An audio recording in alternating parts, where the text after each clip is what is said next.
In the summer of 1873, four indistinguishable men disembarked in Savannah, Georgia, aboard the merchant vessel Bremen's Pride. These were the Kellner brothers, Heinrich, Wilhelm Friedrich, and Gustav, so physically identical that even their mother had to mark them with hidden scars behind their ears to tell them apart. What followed would bewilder law enforcement and shake the town's understanding of reality. For over a year, people across Savannah swore they saw the same man in different locations, at the same time negotiating deals in one district while being spotted elsewhere miles apart. The sheriff's office gathered 43 sworn testimonies, each recounting impossible sightings of the same man operating in parallel, when authorities finally unearthed the truth. It was so disturbing that the case was quietly buried. The brothers' methods were so unnatural and precise that no academic institution dared examine them, fearing what their actions revealed about coordinated human deception. Before we return to the Kellners' chilling story, don't forget to subscribe for more dark historical mysteries and let us know in the comments where you're listening from. Now back to 1873. Savannah was a city piecing itself back together after the ravages of Sherman's march. European immigrants were cautiously welcomed, especially those who brought wealth and business connections. The Kellners introduced themselves as Bavarian merchants, aiming to launch import operations in the recovering South. The family patriarch, Klaus Kellner, was a refined man in his 50s, fluent in English with only a trace of an accent, and arrived with glowing letters of introduction. His wife, Margaret, kept to herself managing their Bull Street household, while Klaus pursued commerce. The brothers, all 27 years old, claimed equal roles in the family venture. Within weeks, the Kellners became fixtures in Savannah's business scene. Klaus joined the city's commercial association, mingling with cotton brokers, shipping agents, and warehouse managers. To the public, the Kellners were ideal investors, cultured, well-funded, and connected. But the brothers' eerie uniformity unsettled even Savannah's elite. Their features, height, voice, and mannerisms were so perfectly matched that it defied nature. Mrs. Victoria Hammond, a merchant's wife, admitted they made her uneasy. They moved and spoke in eerie synchronization, finishing each other's sentences as if rehearsed. Each brother quickly carved out a business niche, Heinrich in finance, Wilhelm in transportation, Friedrich in social outreach, and Gustav in communications. Yet their knowledge of local affairs was suspiciously thorough. They knew which merchants were in debt, which families were struggling, which shipping schedules to exploit, and which officials could be swayed. Cotton broker Jonathan Whitfield noted that Heinrich spoke of local markets with uncanny familiarity, saying he sounded more like someone who had studied Savannah for years than someone newly arrived. As the oppressive heat of summer dulled the city's senses, odd reports began trickling in. The first disturbing incident came on August 15th, during a high-level meeting at the Cotton Exchange. The gathering was meant for elite merchants only. Yet Heinrich Kellner was spotted at the back of the room, uninvited, quietly taking notes. When questioned, three prominent businessmen each claimed they had personally invited him after meeting him earlier that morning at different locations and at nearly the same time. One said he spoke with Heinrich at Planters Bank at 8:30 a.m. about loans. Another claimed they met at a shipping office at 8:45 to discuss insurance. A third recalled a meeting at 900 to talk medical investments. Each described the same man, tall, lean, impeccably dressed in a dark wool suit despite the heat, with a slight German accent and striking business acumen. During the Cotton Exchange meeting, Heinrich mingled freely, referencing details of private financial matters that no outsider should have known. Whatever the Kellner brothers were doing in Savannah, it went far beyond business. They weren't just merchants. They were orchestrating something far more elaborate, something that made people question the very nature of identity and perception. In a private conversation with banker Morrison Heinrich Kellner, referenced recent gold shipments that had reportedly arrived safely, information that was supposed to be strictly confidential. He then approached Merchant Farnsworth and casually brought up a contract dispute that had been resolved just that morning behind closed doors, but it was his brief exchange with Colonel William Vandenberg that truly unsettled the room. During a short recess, Heinrich approached the colonel and said, "Colonel, I trust your Charleston business arrangements are proceeding smoothly. It would be unfortunate if complications arose with such profitable ventures." The words chilled Vandenberg, who had indeed been conducting ethically dubious dealings in Charleston. These arrangements had been made in private with no public record and only a few trusted individuals aware. He demanded to know how Heinrich could possibly know. Heinrich merely smiled. In business, kernel information is valuable currency. Successful merchants learn to listen carefully and observe closely. As the meeting ended, multiple attendees compared notes and were struck by the same impossible realization. Each had met with Heinrich earlier that morning in separate locations within overlapping times. Each conversation had required careful attention and in-depth knowledge. That same evening, Savannah's business elite convened for an emergency meeting to address what they called the German situation. Some hoped they were all simply mistaken. Others suspected something far more dangerous, a threat to the city's financial stability and social order. Sheriff Marcus Redmond was notified and given a summary of events. Reluctantly, he began what would become one of the most disturbing investigations in Georgia's history. The sheriff officially launched his inquiry on August 20th, 1873. Up to that point, he had dismissed the rumors as exaggerated rivalries or anti-immigrant sentiment. But armed with over a dozen detailed statements from respected citizens, he decided to act. His first move was surveillance. Deputy James Fairfax observed Heinrich leaving the Kellner home at 8:00 a.m., heading toward the cotton exchange. Fairfax reported that Heinrich entered the building at 9:00 and remained inside for 2 hours. Yet during that exact window, multiple witnesses swore they interacted with Heinrich elsewhere at the shipping office, at the bank, carrying on complex discussions that required preparation and presence. Disturbed by the evidence, Sheriff Redmond decided to visit the Kellners directly.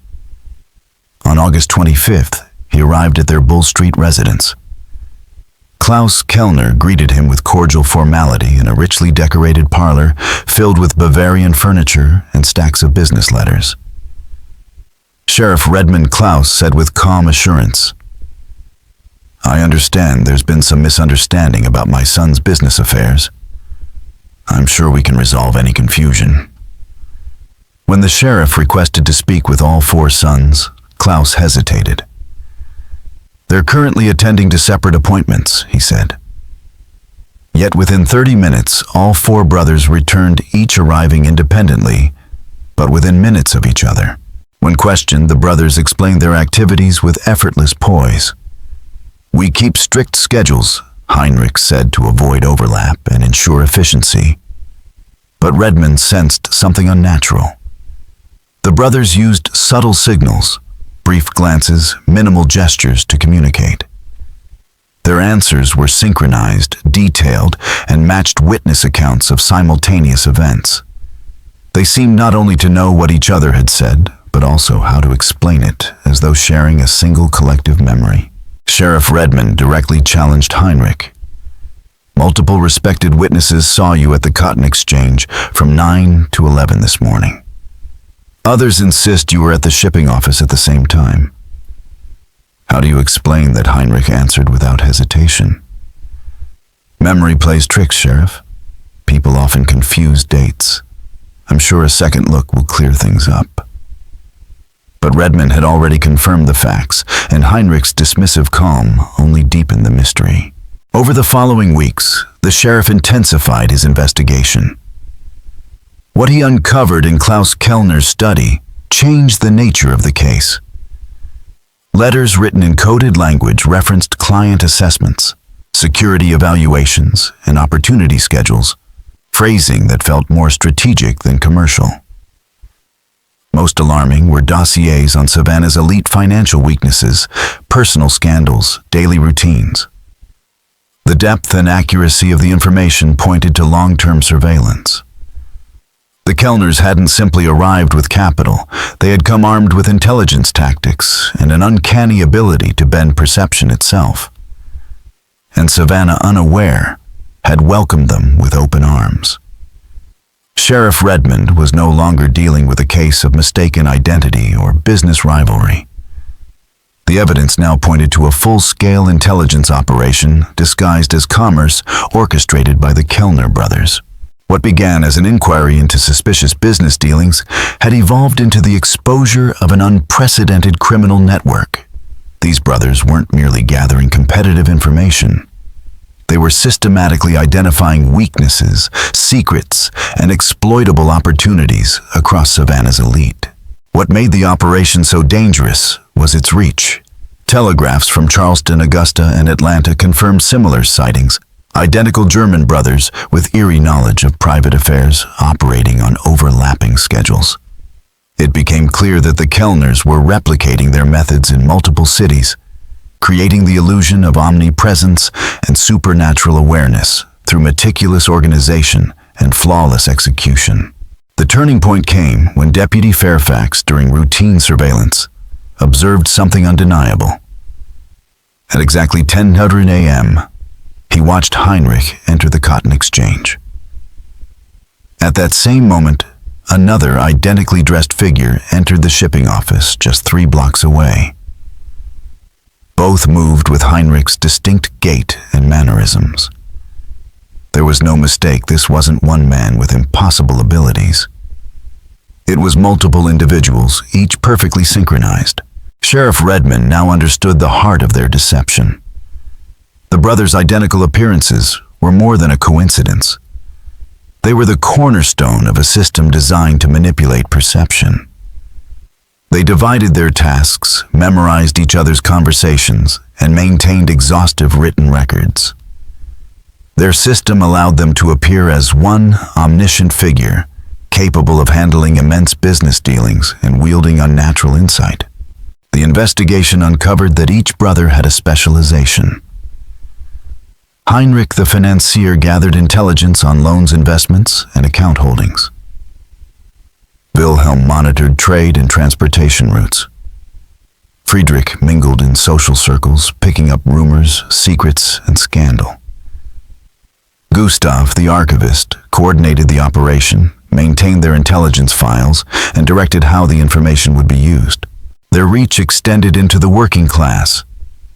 With minimal payouts, they recruited servants, clerks, dockhands, and errand boys to report on their employers. These informants became the eyes and ears of the Kellner operation, feeding the brothers daily insights into the lives of Savannah's elite. The Kellners knew when families were out of town, which safes were full, and which reputations could be shattered with the right piece of information. It became chillingly clear that their endgame wasn't just economic dominance. The brothers were planning criminal actions, robbery, blackmail, and fraud based on vulnerabilities they had spent months cataloging. Names, addresses, financial statuses, and personal scandals were documented with military precision. No one of prominence was left unexamined. On October 10, 1873, their intentions became horrifyingly real.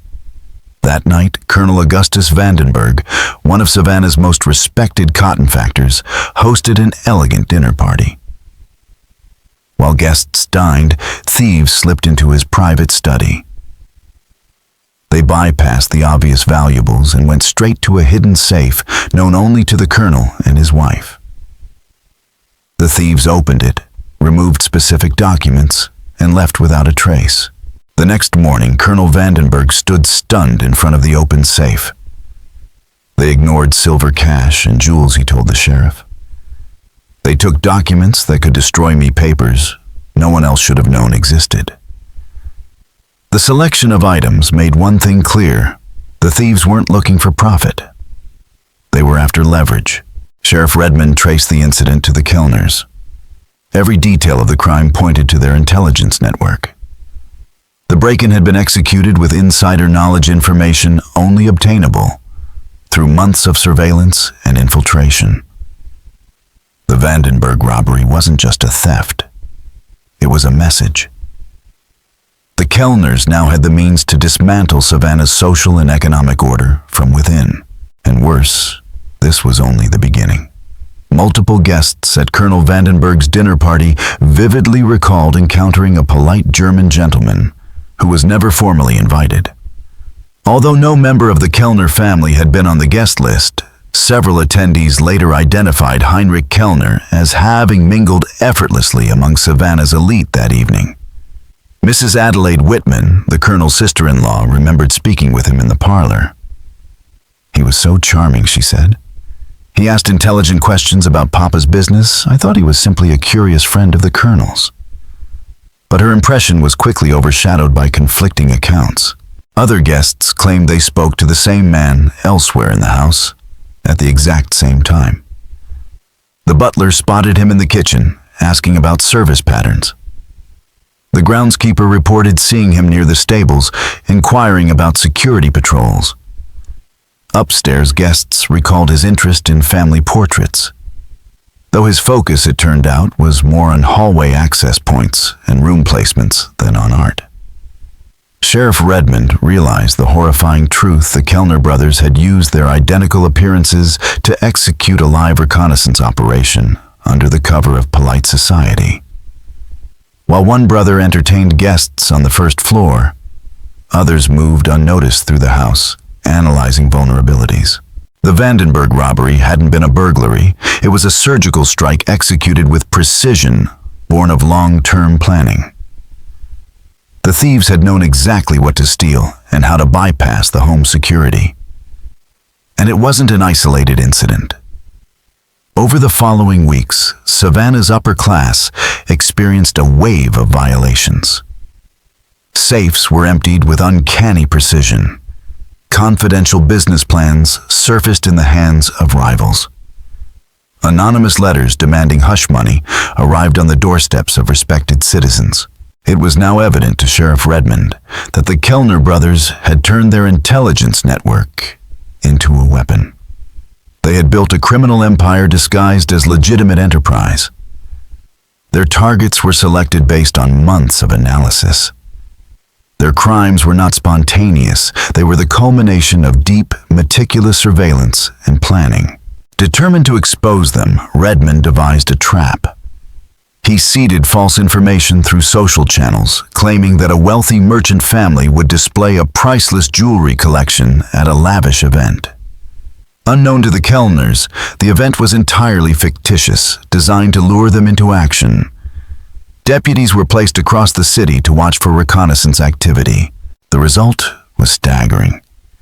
At precisely 8:00 p.m., on the evening of the fabricated event, Heinrich Kellner was reported in 4 separate locations, near the target home, at the train station, on the docks, and in a local tavern associated with criminal dealings.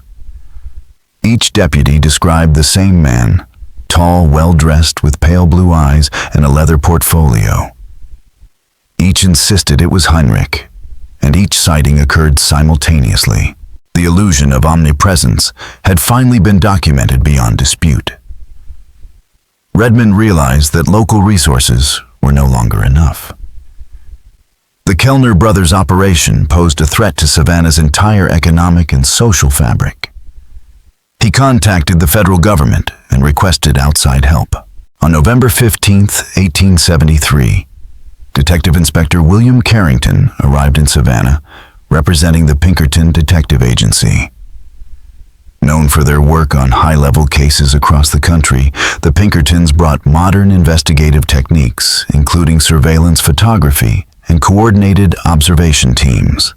Carrington immediately organized his 6 agents into overlapping shifts, assigning 2 men to remain stationed at the Kellner residence at all times, while others tracked the individual brothers throughout the city. Within 3 days, the Pinkertons recorded a key event. On the morning of November 18th, Agent Thomas Burke was positioned with a telescope on a rooftop overlooking Bull Street.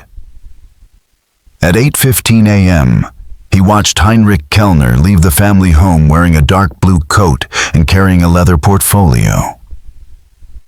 At that exact moment, Agent Michael Donovan, posted near the Cotton Exchange 12 blocks away, reported seeing Heinrich enter the building for a scheduled meeting, dressed identically and holding the same portfolio. "It's impossible," Burke reported later that evening. "There's no way he could have reached the Cotton Exchange in 0 time. I never lost sight of him yet." Donovan swears the same man was there at the same time. The report confirmed what had long been suspected. The Kellner brothers' criminal power came not from magic or mystery, but from perfected deception, synchronized action, and an intelligence operation so advanced it could fool an entire city. And now, thanks to professional surveillance, the illusion was finally unraveling. But whether it could be stopped in time remained to be seen. Detective Carrington's methodical investigation began to uncover the true genius and danger behind the Kellner brothers' deception. His agents' meticulously timed surveillance logs revealed a startling pattern. The brothers weren't just imitating each other's appearance. They were executing an exactingly choreographed schedule that created the illusion of being in multiple places at once. At 8:15 a.m., for example, Heinrich would be seen leaving the Kellner residence. By 8:45, he'd be observed entering the Cotton Exchange for a scheduled meeting. Meanwhile, Wilhelm, dressed identically down to the accessories, would appear at the shipping office, also on time for a separate appointment. The ruse didn't stop at clothing, they even rotated props. A leather portfolio carried by Heinrich in the morning would later be seen in Wilhelm's possession during his rounds, reinforcing the illusion that one man was conducting all of these interactions. Carrington's team uncovered the infrastructure supporting the illusion. Hidden observation posts and undercover agents tracked a network of communication couriers used by the brothers. Street vendors, messenger boys, and domestic servants operated as unwitting nodes in an information relay system. Young Timothy Boswell, a law office errand boy, was observed carrying folded messages between business locations. When Agent Sarah Mitchell posed as a client and questioned his employer, she learned that Timothy was being paid extra to memorize and relay sensitive conversation details, often without knowing the significance of what he overheard. But even more insidious was the brothers' system of alibi creation. On November 20th, Agent Donovan watched Heinrich attend a business meeting at the Cotton Exchange from 10:00 a.m. to noon. At the same time, Agent Burke followed Wilhelm visiting 3 different shops on Broughton Street. At each stop, Wilhelm was recognized mistakenly as Heinrich. The brothers were deliberately using their identical appearances not just to cover more ground, but to build airtight alibis for one another. If Heinrich were ever accused of wrongdoing, there would always be witnesses confidently placing him somewhere else. This strategy proved highly effective and dangerous. On November 22nd, while Heinrich was publicly observed at a crowded Merchants Association meeting, the Peaton residence was burglarized. The crime bore all the hallmarks of a Kellner operation. The thief knew the exact location of a concealed jewelry box, used a key that fit perfectly, and took only the most valuable items. Yet dozens of reputable witnesses swore that Heinrich had been present during the entire time of the burglary. At first, the alibi appeared unbreakable until Carrington recognized the obvious. It wasn't Heinrich who had robbed the Peaton home. It could have been Wilhelm Friedrich or Gustav executing the crime while Heinrich's public presence served as his cover. To test this theory, Carrington staged a live experiment. On November 25th at precisely 2:00 p.m., he coordinated with Sheriff Redmond to serve a warrant and question Heinrich at the Kellner residence. At the exact same moment, Agent Burke maintained a watch on the shipping office across town where Heinrich had a scheduled business appointment. To their astonishment, both men encountered a Heinrich Kellner simultaneously. Redmond spoke to a cooperative, well-prepared Heinrich at the house, who offered detailed recollections of the merchants' meeting. Burke, meanwhile, observed another Heinrich engaging in a business negotiation at the shipping office. "This is beyond ordinary impersonation," Sheriff Redmond reported. "The man I spoke to knew facts that only an attendee could possibly know." Yet Burke insists he watched that same man wearing the same clothes and carrying the same portfolio discussing cargo policies across the city at that exact moment. Carrington understood the implications immediately. The Kellner brothers had perfected their system to the point that even under simultaneous direct law enforcement scrutiny, their illusion held. Each brother was so well versed in the other's movements and conversations that he could convincingly act as any of them, recounting events he had never personally witnessed. But Carrington also recognized that such perfection required precision. And precision by its nature introduced vulnerability. The coordination was so tight, timing messaging appearances that disrupting any part of the chain could unravel the illusion. The Kellner brothers' power lay in their synchronization. To stop them, Carrington would need to break their rhythm. The time to act was drawing near. Detective Carrington's trap was as much psychological as it was logistical, a carefully calibrated plan designed to fracture the Kellner brothers' most potent weapon, their unity. By forcing them to confront simultaneous crises that required physical presence, he created a situation their system could not withstand. And on December 5th, 1873, that system began to collapse in real time. At exactly 10:00 a.m., 4 coordinated operations unfolded across Savannah. Sheriff Redmond arrived at the Kellner residence with a warrant to conduct a full search, requiring all family members to remain on site. Simultaneously, Agent Donovan, posing as a federal bank examiner, appeared at Planters Bank, demanding Heinrich's urgent presence over suspicious transactions. At the same moment, Agent Burke, disguised as a customs inspector, confronted Wilhelm at the shipping office with accusations of smuggling. Meanwhile, Agent Mitchell, acting as a legal representative, delivered a court summons for Friedrich regarding a fabricated business dispute with potential federal implications. The brothers, previously impervious to scrutiny, now faced a nightmare scenario for urgent and legally non-transferable demands, each at a different location, each requiring them to be someone only one of them could believably be. Carrington remained near the Kellner house to observe firsthand how they would respond.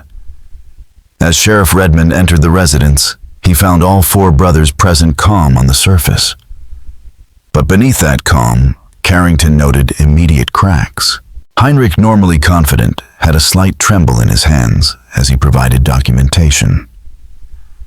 Wilhelm couldn't stop glancing at the window, his eyes calculating exits. Friedrich, usually composed, became unusually verbose, offering unsolicited details as if trying to buy time.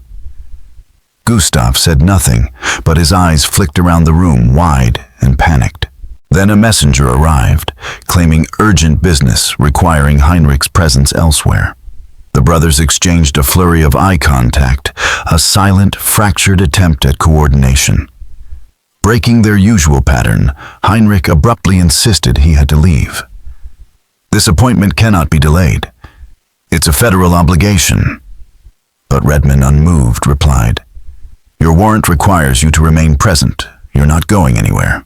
That moment was historic, the first public break in the Kellner's facade. Heinrich, for the first time, challenged law enforcement authority directly, and the tension in the room rose sharply. Over the next 2 hours, messengers arrived one after another, with increasingly urgent calls for the brothers' presence elsewhere. The flood of demands revealed just how dependent their entire scheme had become on precise timing and constant communication. Carrington watched the cracks deepen. Wilhelm answered a question clearly meant for Friedrich. Gustav responded when the sheriff addressed Heinrich. Even their famously identical gestures and tones began to diverge. slightly different cadences, uneven posture, hesitations, signs that the synchronized machinery was grinding to a halt.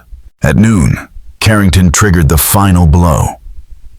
Agent Donovan, still in disguise as federal examiner, Hayes stormed into the Kellner residence. With the full authority of his assumed role, he delivered an ultimatum. Heinrich was required to appear at Planter's Bank within 1 hour to give personal testimony regarding potentially criminal financial activity. Failure to comply, he announced, would result in federal warrants. Cornered, Heinrich cracked. There must be some mistake. I can provide the documents here. There's no need to go anywhere. His voice trembled. He was no longer the composed strategist who had evaded every trap. Agent Donovan leaned in. Federal law demands physical presence. Your documents are insufficient. You have 1 hour. This demand shattered what remained of the brothers' unity. Heinrich looked to his brothers, his usual wellspring of strength and silent guidance. But this time their coordination failed. Each man stood alone, disconnected, lost in a situation they could no longer control. For the first time, the Kellner brothers didn't look like one man in 4 bodies. They looked like 4 desperate individuals, each struggling to uphold a lie that had finally outlived its illusion. The deception maintained for months with surgical precision had finally begun to unravel. What came next would expose the full scale of their operation and decide whether the impossible men of Savannah could finally be brought to justice. The fall of the Impossible Brothers, Confessions trial, and the collapse of an illusion. The end of the Kellner brothers' reign of deception came not with a gunfight or dramatic escape, but with a quiet admission. As the pressure mounted during the multi-location trap orchestrated by Detective Carrington, it was Gustav, the most reserved of the 4, who broke the silence that had protected their operation for nearly 2 years. "Sheriff," he said with resignation, "we need to explain something about our business methods." That moment shattered what remained of the illusion. Over the following days, each brother gave full confessions, exposing the depth and precision of their criminal enterprise. The mechanics of deception, planning, psychology, and precision. Heinrich, the mastermind, revealed that their plan had been in motion for over 2 years before they ever set foot in Savannah. They had chosen the city deliberately large enough to offer profitable targets, but small and provincial enough to lack the investigative resources necessary to detect a high-level operation. "We chose Savannah because we could learn everything about it before we even arrived," he told Carrington. They studied business directories, local gossip columns, and even infiltrated the city early through scouts to map the social and legal terrain. Wilhelm detailed how their success hinged on precision. The brothers shared everything, every conversation, every observation, every nuance of interaction through meticulously kept written logs. "Information was our greatest weapon," he explained. "We treated it like currency. If people believed we understood their businesses better than their own partners, they welcomed us into their confidence." That's where the manipulation began. Friedrich spoke to the psychological component of their scheme. Their strategy wasn't just about coordination, it was about exploiting the way people perceived identity. "People see what they expect to see," he said. "If someone expects Heinrich and I greet them with confidence and knowledge, they'll believe I am Heinrich." We studied people, read their cues, and asked the right questions to make them feel understood. The brothers became experts at eliciting secrets from casual conversation, secrets that would later be weaponized. Gustav, who had managed their internal communications and criminal logistics, admitted to the breadth of their crimes. Over 18 months, they had stolen approximately $70,000-$80,000 in valuables and extorted another $12,000 through blackmail, exploiting the private affairs of Savannah's most influential families. "We never robbed randomly," Gustav stated. "We knew the floor plans, the routines, the security weaknesses. By the time we entered a home, we already knew what was worth taking and how to disappear without a trace." But the confessions also revealed something more alarming. The Kellners were escalating. As their methods became known and the local risk increased, they were preparing to move on to Charleston and Atlanta, where they had begun laying groundwork for an expanded operation, one that may have included bank robberies and even kidnapping the children of wealthy families for ransom. The trial law versus illusion. The Kellner Brothers' trial began on February 20th, 1874, in Savannah's federal court. Presided over by Judge Samuel Morrison, the case captivated not only the city, but the state of Georgia and beyond. Over the course of 6 weeks, more than 60 witnesses testified, from victims and business associates to law enforcement and former informants. Federal prosecutor Jonathan Hayes framed the case not as simple fraud, but as a direct assault on public trust. These defendants didn't simply steal, he told the jury. They conducted a systematic, coordinated assault on the foundations of social cooperation and trust. They weren't just thieves. They were architects of psychological warfare.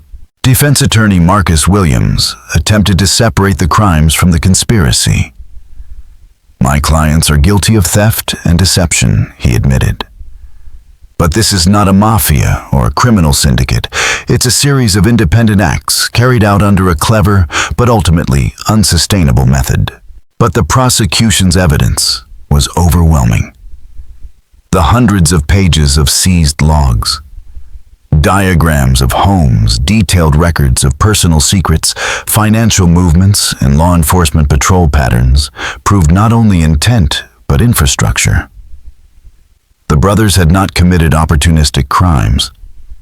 They had built an intelligence and impersonation network that rivaled military precision. Verdict and legacy. After 2 days of deliberation, the jury returned unanimous convictions on all counts, including fraud, burglary, conspiracy to commit extortion, and operation of a criminal enterprise. The Kellner Brothers scheme, once the stuff of whispered legend and urban myth, had become a landmark case in American legal history.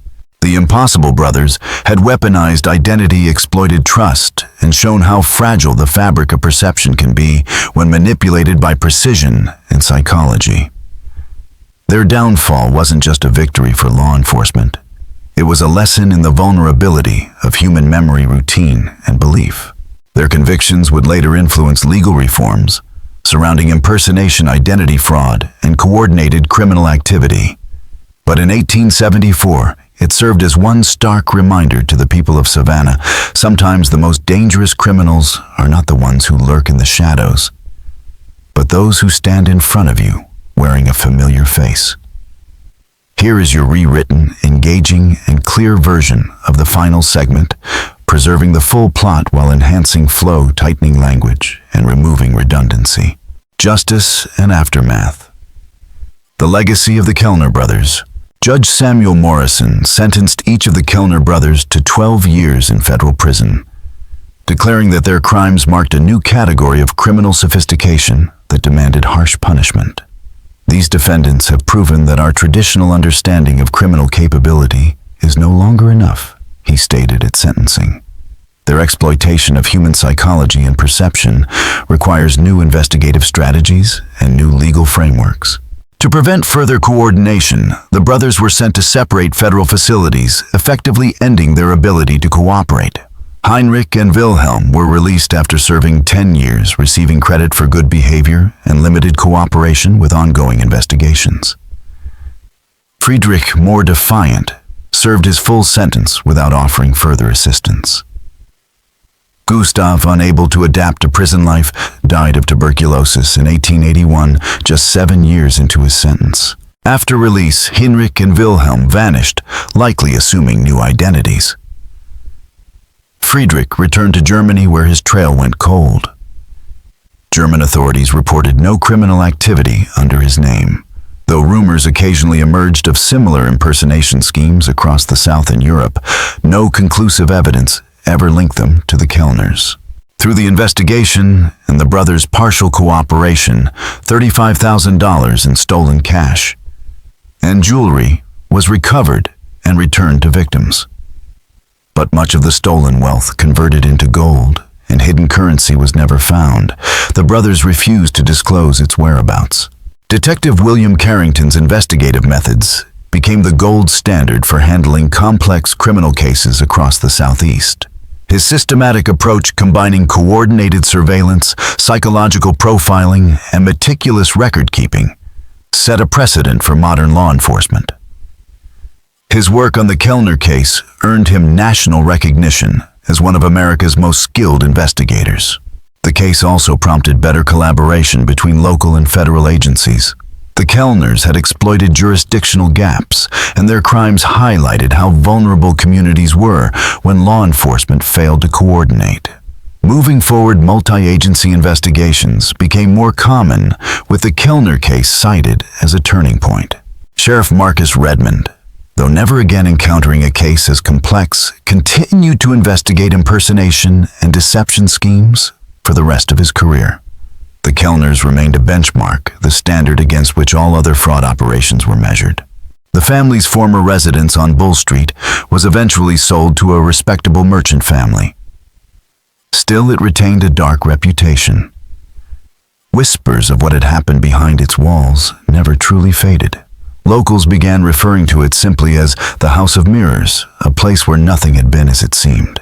Over time, the Kellner brothers became figures of folklore. Though court records and confessions were sealed to protect the victims' privacy, stories of the impossible men spread throughout Savannah and beyond. In time, the tale became not just a true crime story, but a cautionary legend, a reminder that the most dangerous criminals often look just like everyone else. The Kellners exploited social trust, familiarity, and the limits of perception to infiltrate high society and commit calculated crimes. They proved that deception, when executed with precision and patience, could be more powerful than force. Their legacy endures as a warning: trust is fragile, and the face you recognize may not be the person you believe. What do you think about the Kellner brothers' story? Could a scheme this elaborate work in the modern world, or would today's surveillance, biometrics, and digital records make it impossible? Let us know your theories in the comments. If you enjoyed this true historical mystery, subscribe, hit the notification bell, and share with someone who loves stories of deception and intrigue. Because sometimes, the most chilling truths are the ones that reveal how easily we can be fooled by charm, by confidence, and by the illusion of trust. See you in the next video. Thank you all very much for watching my video until the end. I sincerely appreciate it, and I look forward to seeing you in the next video.